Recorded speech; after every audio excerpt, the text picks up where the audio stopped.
নমস্কার। চলো আজকের গল্পটা সকালের চা বানানো থেকে শুরু করি।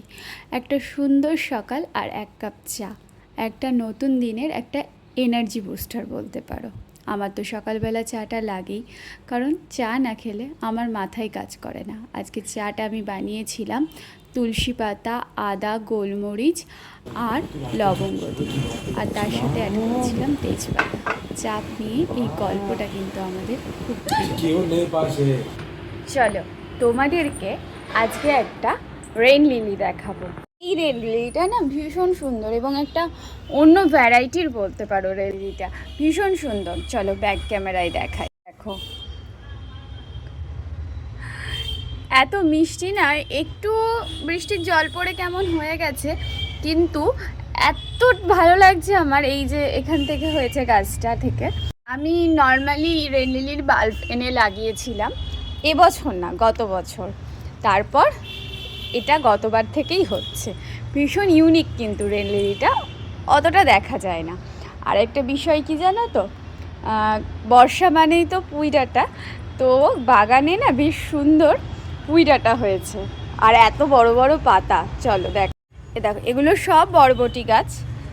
আর এই হলো পুঁই ডাঁটা গাছটা আমি লাগিয়েছি হচ্ছে ওই যে মাছের শোলার ক্যারেটগুলো হয়, ওই ক্যারেটের মধ্যে বরফে মাছ রাখে এই ক্যারেটগুলোতে, সেখানে লাগিয়েছি। আর এই যে ক্যারেটটাকে আমি নিচটা কিন্তু অর্ধেকটা গোবর সার দিয়ে ভর্তি করেছিলাম, তার ওপর গার্ডেন সয়েল দিয়েছি। পাতাগুলো দেখো যেন পুরো চকচক করছে, আর এই পাতাগুলো তো ভীষণ বড় বড় হয়েছে। ভালো লাগে এরকম, মানে গাছেদের যত্ন করার পর যখন গাছগুলো সুন্দর হয়, যখন গাছগুলোতে ফুল ফল হয়, ভীষণ ভালো লাগে। ওই যে বলছিলাম না কালকে একটা ভিডিওতে, যে গাছেদের সাথে থাকলে আর গাছেদেরকে ভালোবাসলে, ওদের সাথে টাইম স্পেন্ড করলে মন খারাপ ভালো হয়ে যায়। আসলে গাছেরা যখন তোমাকে অনেকটা ভালোবাসা দেবে, তুমি ওকে ভালোবাসলে ও তোমাকে ভালোবাসা দেবে, আর সেই ভালোবাসায় কোনো খাত থাকে না। তাই যখন গাছ তোমাকে ভালোবাসবে তখন তোমার মন এমনিই ভালো হয়ে যাবে। চলো এবার রান্নাটা শুরু করি। আজকে একটা খুব ফেভারিট রান্না করব আমার। রান্নাটা ভীষণ সিম্পল, কিন্তু আমার ভীষণ ফেভারিট। চলো রান্না শুরু করা যাক, আর গল্পটা এগিয়ে নিয়ে যাই তোমাদের সাথে। চলো চলো কী কী সবজি নিয়েছি বলি।